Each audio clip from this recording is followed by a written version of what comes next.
this is where I was born, the area I was born. Our house was right here. And then my father, they rolled the house from here to another spot. So you were literally born in the back. Yeah. And we're, of course, standing in the back of Mount Olivet, and it's so beautiful back here. And this will be the site I'm buried on. We'll be buried on. And this will be your final resting place. In another 100 years, Mr. Wright. You must never leave us in another 100 years. It's beautiful back here. What do you think about when you're back on this spot now? Well, after 90 years? Really, I think when I was a little boy growing up, for some reason I always think about when I was little. Always, as I was growing up, and the things I used to do, you know, and what people do for me. I always think about that. And now that you're in this part of your life, what's left for you to do? Do something for other people. That's what I want to do. Beautiful. Do something for other people. Mr. Wright, tell me about your brothers, your sisters, what life was like growing up. Okay, I have one brother and 3 sisters. I was the middle child. My oldest sister lived with our grandmother, and the other 4 of us lived together with our parents. My brother and my 2 younger sisters, they learned to cook, so I never learned to cook because I was the middle child. I liked to do the outside chores, so they let me do that, so I never learned to cook.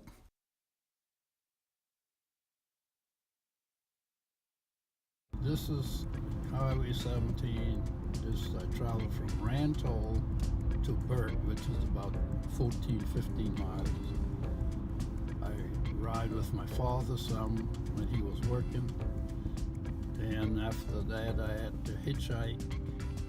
I would be out on the highway about 6:30 in the morning. And if I didn't catch a ride, by a certain time, my father had an arrangement with somebody that he would pick me up.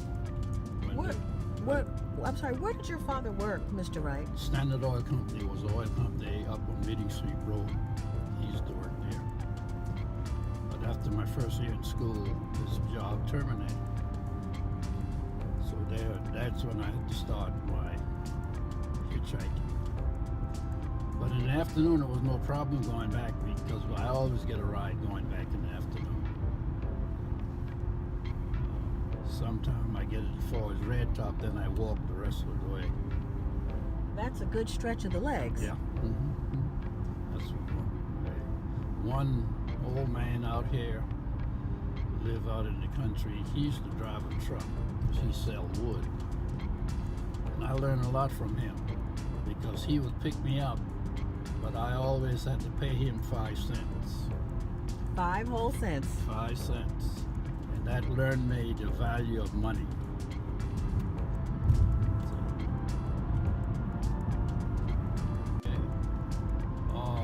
This same person I told you about, always I had to pay $5 to. They kept up with me. And they usually get the paper and they read the paper. I was in the service and everything. They usually read about it. And always said, you know, I was the only person from Rantoul to do those things. But they still act like a parent.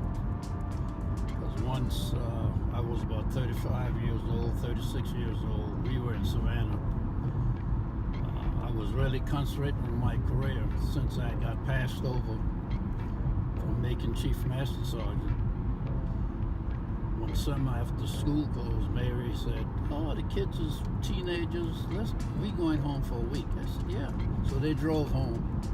These old people didn't see me. They saw Mary and the kids. So they asked where were me. They said, "I was in Savannah." They didn't say anything. One trip back here, they sent for me and remind me that I should never put those kids and my wife on the road by themselves again. My goodness. That's right. And I said, "Yes, sir, I will do that." Okay. traveled in all these ways. I did. My last 2 years stayed in the city because I could stay with a relative. They had a store. And Where was the store, Mr. Wright? Where was the store? 241 St. Philip Street. And I stayed there, but I had to work in the store, and the store didn't close till midnight. So, I didn't have no time to study. So, But Mr. Wright, how did you do it? If you were working, you were up early traveling to and from school, you were commuting a lot of the day. yeah. How did you get your homework done? How did you Well, pass your tests? I usually study a little bit when I get at home. If I get to school in early, when I was in the boiler room, I would do some studying. But you were always pretty much alone. You didn't have Yeah. anyone with you, No, no other students? Always alone, except if in the study hall, then other students around. And I didn't have but 2 study hall all through Burke. Just two. Just 2, yes. When I was in 8th grade in my last year. What were your favorite subjects? My favorite subject was math. I spent lots of time in math, and I always said I almost didn't get out of Burke School because of math. I did all my concentration on math. My thought was I was going to be a bricklayer, so I have to know how to figure out how to charge people and how to get material. So one year they let us work at Burnstown when was building that subdivision. I worked with the bricklayers, and I saw those old bricklayers at the end of the day that they couldn't straighten up. So I said I don't think I will do this. And that's when I decided I will go to the military. So their physical condition, you saw that, Yeah, and I how saw much that. they were struggling, and that kind of did it for you. Yeah. So then I decided I'll go to the military. And I always said he is responsible for keeping Rantoul people afloat. Because many people just go there and charge things, including my parents. And when we used to call him B Simmons, when he wants to go to the city to get supplies, he would tell me in the afternoon, said, I got to go to the city. I will leave early to take you to school. And that's what he did every time he had to go to the city. He would make sure you got to school. Make sure I get to school. Everybody out here, if they could do something for me, they would do it. If they just go tell me, study and behave yourself, they'd tell me that. Why do you suppose it meant so much to them, Mr. Wright? I think because wasn't many of us leave here to go to school. See, most of us, the boys, just go to the farm when they get out of 7th grade. But you were headed someplace special. Yes, right. I always had to want to continue school. My father said, okay, you can go to school or go to work. So I went to school. And it's an odd thing. We work on the farm, and we used to plow. Most of the people out here had the little farm. And the first thing I did after I went in service, I got a re-enlistment bonus. I bought my father a tractor. You did? Yes. I bet he was surprised to see that. Bought him a tractor. Then later on, I bought him a truck. So where are we heading now? Right here. We're going to Jordan Baptist Church. This is where I start school. We were in this building right here. And the building is the same size except they put blocks around it. We used to be in there about 25 or 30 students, 1 teacher, and 7th grade. So you were here from kindergarten to 7th grade? No, we didn't have kindergarten. 1st grade, I did 2 years here, 1st and 2nd. And then the county built a building for us, a 2-room building, And then we went there, and they had another teacher. So we had a teacher with the first and second grade, and Mr. Rivers had third through seventh. Third through seventh. Yeah. Mm-hmm. Well, let's go take a look.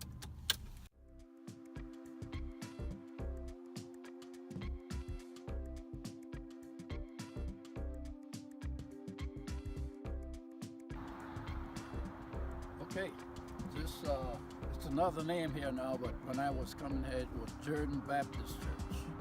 We used to come, and this way I started my education. About 25 or 30 of us in there, one teacher, and we just did what she said, and we sit all day. And this is the same building, Mr. The same building, the same size, except they put the block around it. It's beautiful. It is just beautiful. Okay, Miss Izzard was an old lady. She lived right over there. Her house was there. And I was small kids, when we come to school when it's cold, we go to her house because she would have her fire. And we stay there until the older boys made the fire in the church. What And was her name, Mr. Wright? Miss Izzard. We call her Mother Izzard. Mother Izzard. I never know her first name. No. Mother Izzard. Mother Izzard.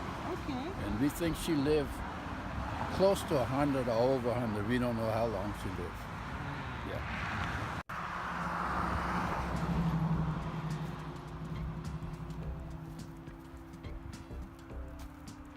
What do you think about as you walk through these grounds again, Mr. Wright? Well, I still, right now, I think about when I was a small boy, first started coming to school here. And like recess, we come out and play, go back in. And I remember chalks and eraser. I had never seen a new eraser or a complete chalk. We had a white man, I guess he was some official in the school. He would bring the used eraser and the piece of chalk from the white school and give to us. So And you that's what always we had used. what was left. What was left. I guess they get the new one and take it to the white school. The graveyard is beautiful. Yeah, they did a good job. Do you know any of these people, Mr.? This stoplight, undoubtedly, I know some of their ancestors, because this person was born in 1885. He died in 1945, so I may have know some of them. Some of them. Yeah, but I know the Steplight family. It's so peaceful and serene back Yeah. here.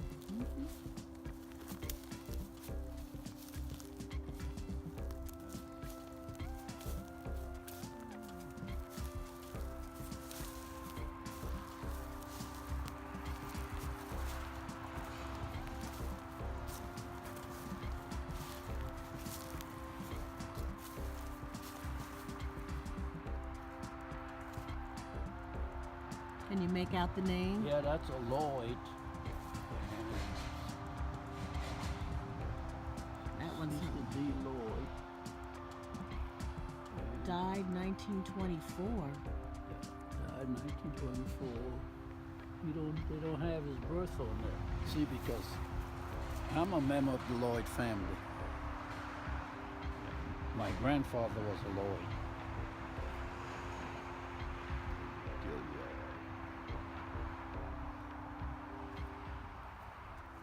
Let's see what this one is. This is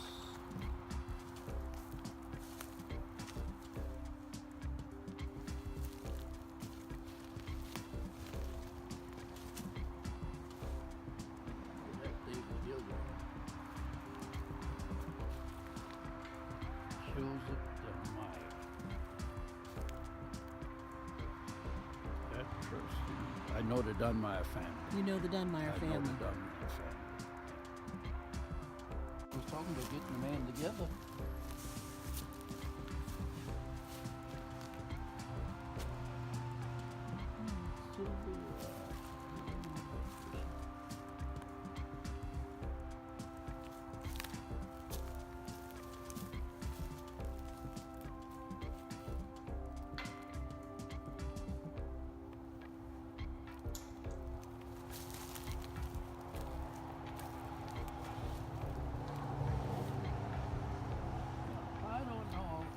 this is mother, is it or not?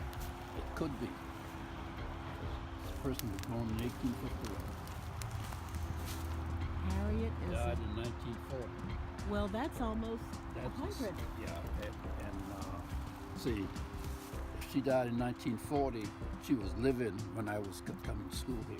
So that could well be your mama, Yeah. is it? Because it was 1941 when I started going to Berkeley. Yeah. James is the brother. Brother of Moses.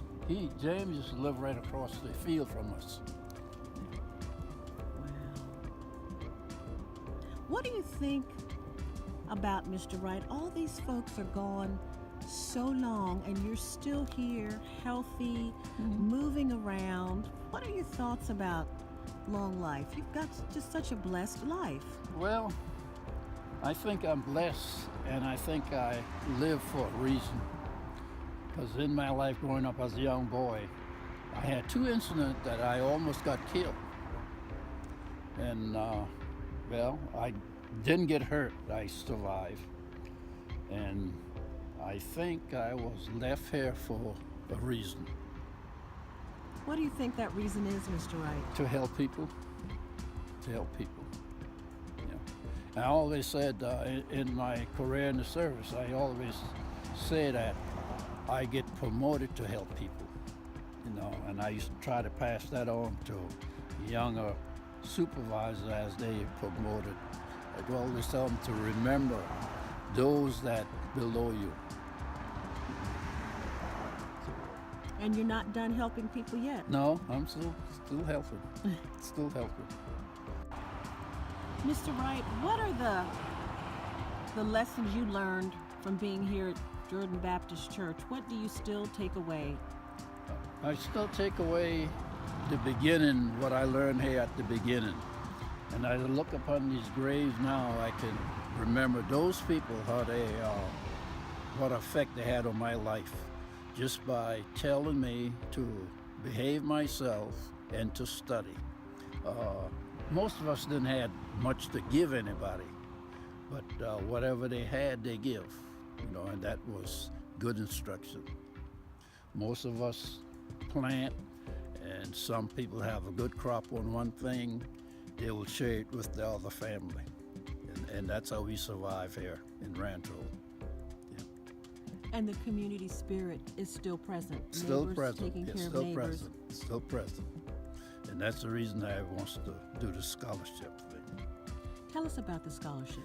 Well, the scholarship, I always think about that, and I think we can start earlier than my plan. My plan was to leave it in my will and to leave a scholarship, and it depends on our family, who go first. So, because I have to take care of my family. But that was always in my mind, to leave something in Manalva Church to help kids go to school. It's a beautiful dream. Wonderful legacy, Mr. Wright. We're going to help you make that happen. Yeah, okay.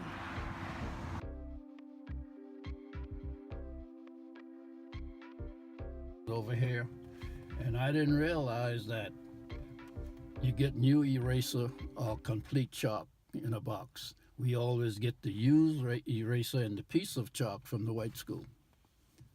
And the school that the county built in 1938 used to be right here. Right here. Mm-hmm.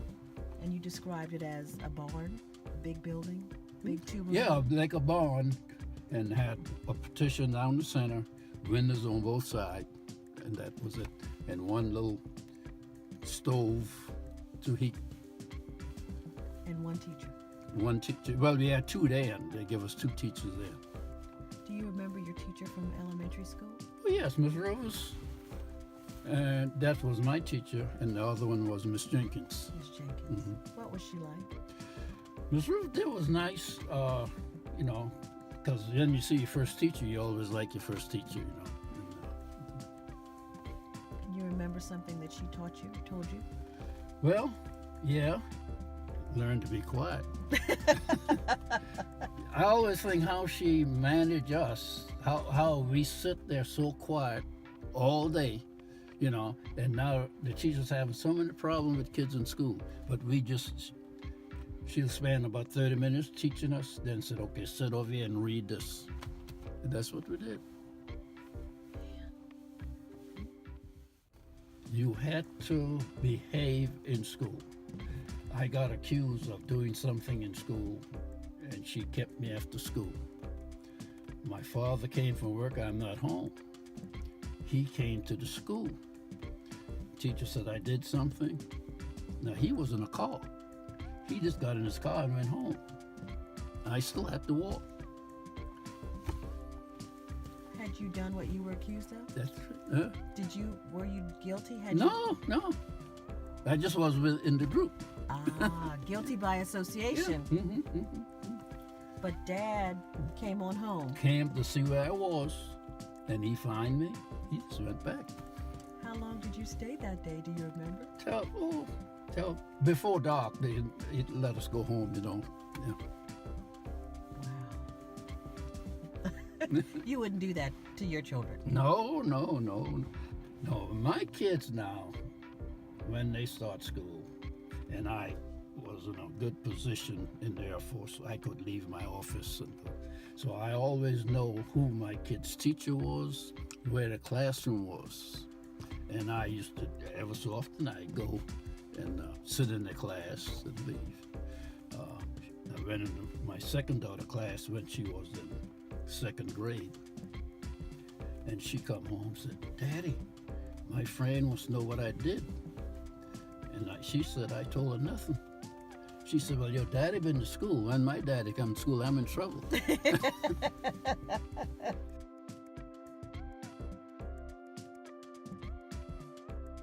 I got drafted. In our generation, we had World War II and the draft was on.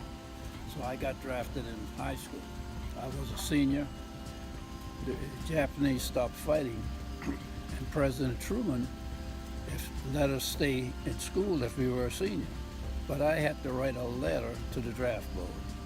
I wrote the letter, the secretary had to sign it. I went to the secretary at the end of the school day. All the teachers was in the lobby. The screen asked me what I was doing there. I said, well, I have a letter I have to get signed. So she said, let me see. Knowing you may tell him come get you now. Miss Rutledge was in front of her, and she said, don't worry about him, he's an A student. Then Miss Green said, he can't be. So Miss Green said, if you make A in anybody's class, you have to make it in my class, otherwise you will not get out of Burke School. So I came back and make A's. And now you're back at Burke School. That's right, back in Burke School. 2017. The day we went to Burke High School, Mr. Wright was a rock star. Everyone wanted to shake his hand and say hello, including the assistant principal. This young man took us on a tour, and we had time to pay homage to an old friend, Mr. Marty Risher.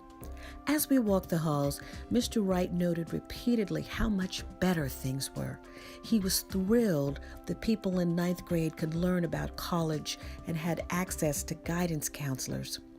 As we walked the halls, he talked about the importance of people helping young people figure out what they wanted to do with their life, and he was grateful for the wealth of materials. But he was also happy to see that Burke High was a place that took care of students who had the most and those who had the least. As we walked the grounds, he found the names of people that he had graduated with and the names of people who had changed the face of America. Burke High School is a very special place, and Mr. Wright, to this day, 71 years later, is still very proud to be an alumni.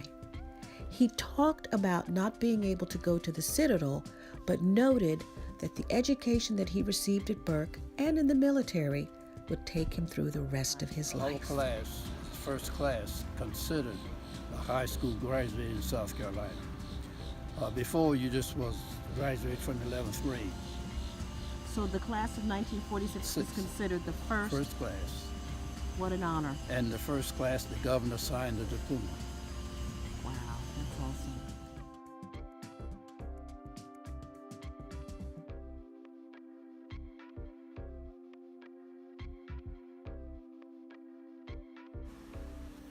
After graduation, at the tender age of 18, Edward Wright enlisted in the Army Air Corps and became a World War II veteran. In 1947, the Air Force became independent from the Army Air Corps, and Mr. Wright began his career in the construction field. During the course of 30 years, he traveled the world, serving at 28 assignments, including 6 days in Vietnam and 11 overseas tours. Mr. Wright experienced many different cultures. He served in Europe, where he was assigned to Germany and France. He served in the Far East, where he was assigned to Thailand, Taiwan, and Japan. He braved the cold of Antarctica, made the trek to New Zealand, and did tours in Alaska, Guam, and Canada. His family accompanied him to only one overseas assignment in 1971 to Kadena Air Base in Okinawa, Japan. With the desegregation of the military in 1948 by President Harry S. Truman's Executive Order 9981, Mr. Wright was afforded the opportunity to really excel. Early on, he exemplified superb skills and leadership, which put him on the fast track for promotion.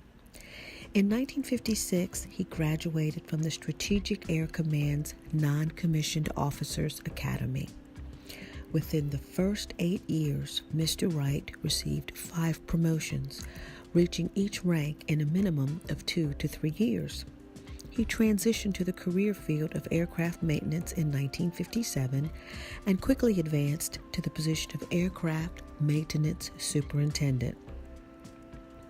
The Air Force created its highest enlisted rank in 1960.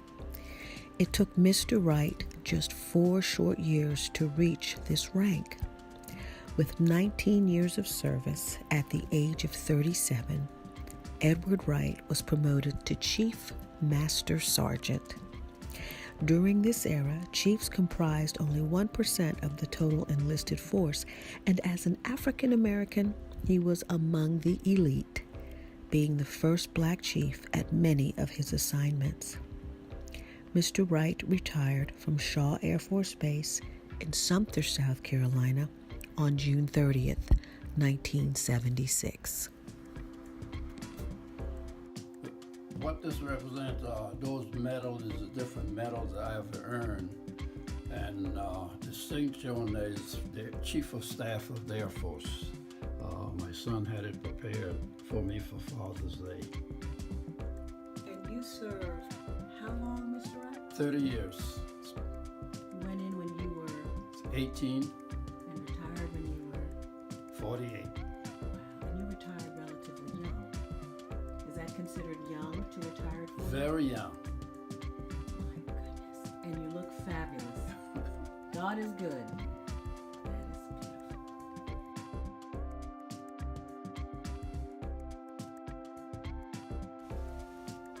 beautiful. Mr. Wright, tell me about your wedding day. Tell me about your bride.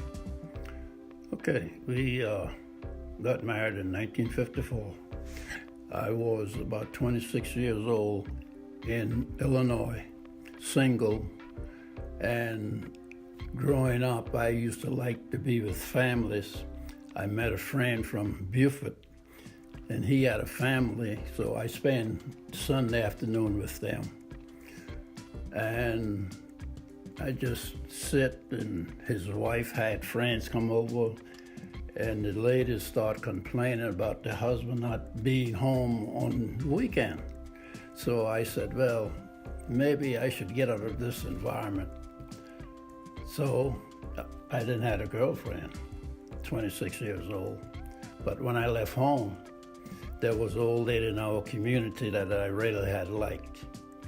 As a little boy, every chance I get to go to her house, I would go just to hear her talk. When I left home, I remember good, she came to church. She had a granddaughter about 12 years old. So I sit and I thought, I said, if that granddaughter's still living, I'm gonna find her. So I wrote to my mother and asked if this girl was still there. She said yes. She finished high school, she's in nursing school. I came home, went to church, sure, she came to church. that when I met her, and then stayed home a couple of days, went back, had to come back immediately. I told her, I said, well, I have to go to Canada, but I think when I come back, we'll get married. That's wonderful. Yeah.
Mr. Wright, tell us about how you felt when you found out you were going to be a dad for the first time. Well, I felt real good.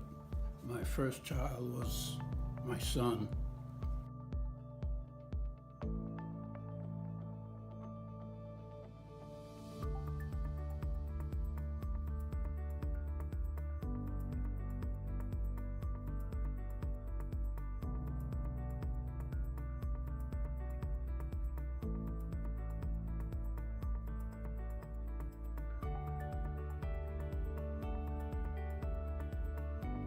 Being born. My oldest Wanda, he was in California, and Sharon, the second, we were still in California. They're both born on Air Force Base. Wanda born at Beale Air Force Base, Sharon born at Travis Air Force Base. We stayed out in California for about 8 years, and we moved to Greenville, South Carolina in 1959. There, Mary Ann was born. And we stayed in Greenville for 4 years. And then the kids started going to school. And that was probably some of the difficult time in the service, because when you make a move, normally you would leave your family at your old base because of the kids in school. And that's what happened when I left Georgia to go back to California. So I leave my kids there and then I come back and get them. How did you feel being away from them? Question what? How did you feel being away from your children? I felt it was difficult because you put all that responsibility on your wife. She had to do everything. And fortunately, the longest I stayed from them at once was 1 year, then many 6 months, and many 2 and 3 months. And for some reason, things work out. We had no major disaster, no sickness or anything like that. So things work out real good. Mr. Wright, we're at a beautiful wall in your home. Tell me about your children. My children, I would always want all my kids to get a good education. My son, the oldest, when he graduated from high school, I was in Thailand and he decided that he should go to school. Instead, he enlisted in the Air Force. Then he found out that education was the key. So he got his education in the Air Force and went on to get a commission and retired as a full colonel. My girls from high school, they went straight to college. In fact, one to graduate from high school on Okinawa. So we had to make a decision, should we keep her in Okinawa and stay out of college or send her back? So we decided to send her home. So she had to fly by herself. I had a friend in California, I know she was gonna land there. I made an arrangement that he should meet her and make sure she get from the base to San Francisco. We know she had to stop in Atlanta, but she didn't have to change terminal. So she fly from Atlanta to Charleston. My brother-in-law picked her up and took her to Rock Hill for the school. She went there, come back after the interview, and she went back to school. So she was actually in school about 6 months before we got back to the States. Sharon, we were in Sumter, and we were able to take her to school right then. Then I retired, and Sharon and Wanda were in college. Wanda was a senior, and Marianne was in high school. We were in Sumter. Marianne had never went back to the same school but once through 10th grade. So she was going in 11th grade. So I know I had to retire. And so in 1974, we made an arrangement to build our home. I moved Marianne and Mary here in 1975 because the other two girls was in college. So Marianne could go to the same school for 11th and 12th grade. She graduated and went to College of Charleston 1 year, then went to Winthrop and graduated. What do you think of your girls now that they're young women, moms? What do you love most about them? Well, Each of them? what I like about them, they all are independent, and they use their education to their advantage. They didn't waste it. They do lots of creative things.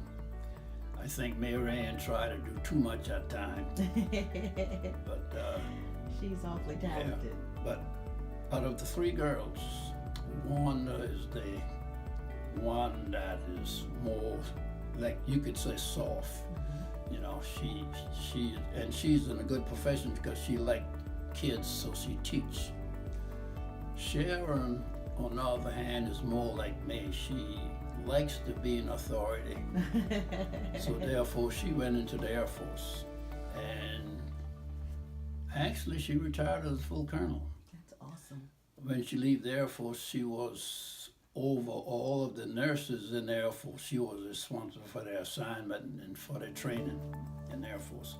One thing she did in the Air Force, since she was in the position, she requested from Congress some money to recruit nurses. That's and amazing. they grant her, I don't know how much, I think $7 million.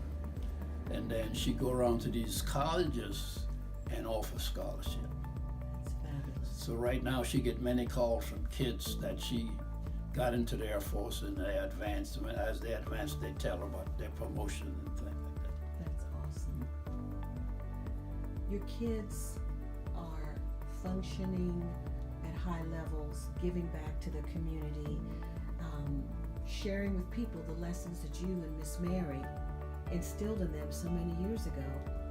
Is that your greatest legacy, your children, your grandchildren? Would you say that's your greatest legacy? Your children, your grandchildren, your great-grandchildren? They're blessed to have you.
Mr. Wright, you are now a great-grandfather.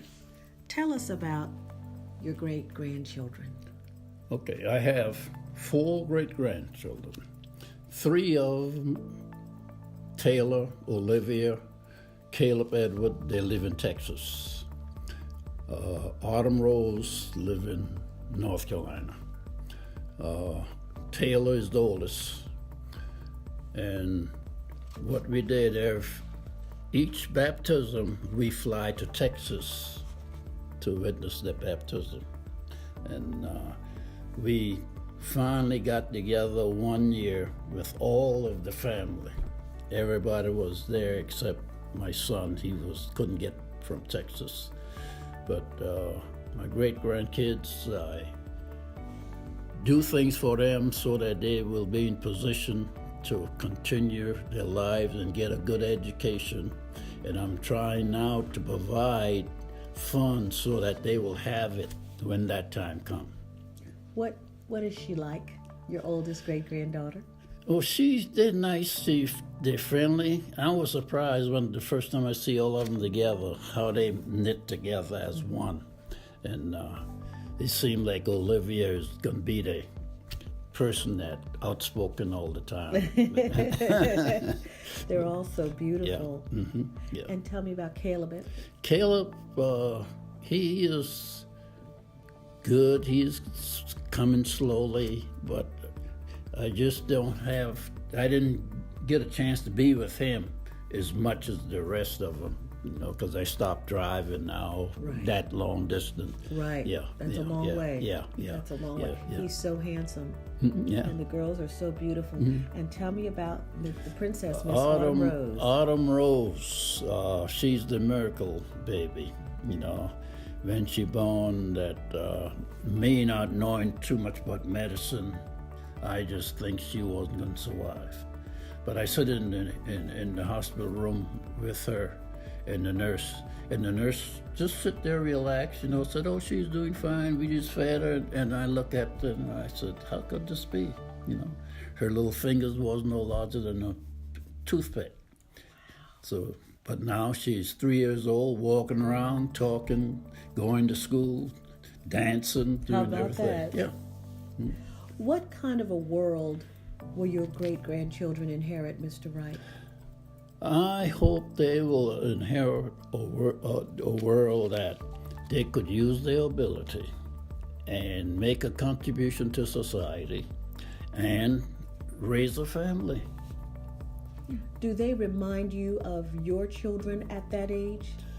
Yes, they do. They do remind me of my children at that age, because I try to instill in my children that they should prepare themselves, that they can support themselves. And I try to provide the resources that they could do that. And up to this point, that happened. So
okay, the church, it means a lot to me.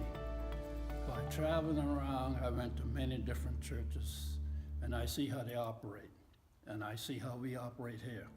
And I always thought we could do better. So I came back home and I decided to do whatever I can to do. And first thing we had to do was build a church because our old church wasn't fit to come in. So I used to try to do things here. And one Saturday I was here repairing a leak in the ladies' restroom. And all of a sudden I find myself on the ground because the floor was rotten. That same 100-year-old lady, she used to live across the street. And lots of times you have an idea, you're talking to people, but they don't receive it. You got to find somebody who they would listen to. So I sent for her, she came over and looked. She said, "What you want me to do?" I said, "Just tell the people we need to do, start on this church." So she got up and talked to the people, and the people started. Your family has been here how many years now? My family, from birth. From birth? Yeah, from birth. So that's certainly 90 years, but your mom my, and dad? My great-grandfather was one of the original person in the church. Your great-grandfather. Great-grandfather. What was his name? His name was Cecil Lloyd. Mr. Cecil Lloyd. Cecil Lloyd. And now here it is as you are preparing to celebrate 9 decades. Yeah. Mount Olivet has played such a huge role in your foundation as a young man in your family life, growing up. It's just an amazing story, an amazing legacy, and we know you have another 90 years to live, Mr. Wright. What do you want your legacy to be? Well, I want it to be that I was a person that will always try. I don't say no, and I don't like people to tell me no. No, I want everybody to try at least. Do it again? Oh, wow, that's wonderful.